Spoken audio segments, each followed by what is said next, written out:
चला आज बनवूया मँगो फ्लेवरचा केक। त्यासाठी मी घेतलेलं साहित्य 1 वाटी मैदा, नंतर अर्धी वाटी साखर पावडर आहे, नंतर अर्धी वाटी तूप आहे आणि हा मँगो पल्प आहे पाऊण वाटी आणि थोडंसं आपण व्हॅनिला एसेन्स वापरणार आहे। नंतर आपण सजवण्यासाठी काजू आणि बदामाचे काप, थोडे पिस्त्याचे काप आणि हे टूटी फ्रुटी वापरूया। आपण आता गॅस चालू केलाय, वरती कढई चढवली। त्या कढईमध्ये पूर्वी वापरलेलं मीठ हे असं खाली एक मस्त कढईमध्ये लेअर टाकून घेतलाय। तर आपली सर्व तयारी होईपर्यंत प्रीहीट करून घेऊ। सर्वात आधी आपण मिक्सरच्या भांड्यामध्ये हा मँगो पल्प थोडासा फिरवून घेऊ। त्यातच आपण तूप पण टाकून घेऊ आणि हे मिक्सरला फिरवून घेऊ। मिक्सरच्या भांड्यातून आपण तूप आणि मँगो पल्प फिरवून घेतलाय। आता आपण त्यामध्ये एक एक करून हे सर्व टाकून घेऊ। सुरुवातीला आपण मैदा, नंतर ही साखरेची पावडर। आता हे सर्व मिक्स करून घेऊ।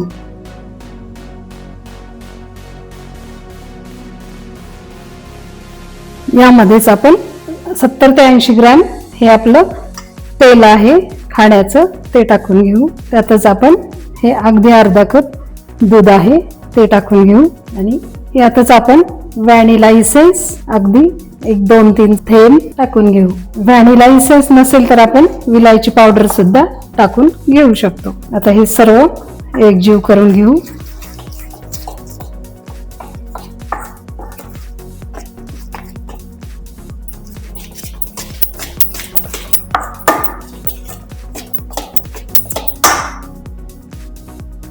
आपण आता केकच्या भांड्याला मस्त तुपाने ग्रीसिंग करून घेतोय।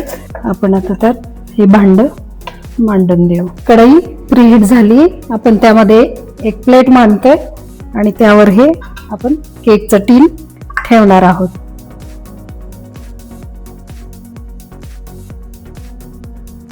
सर्वात शेवटी आपण इनो टाकून घेऊ आणि पुन्हा एकदा मस्त त्याला सगळीकडून हलवून घेऊ।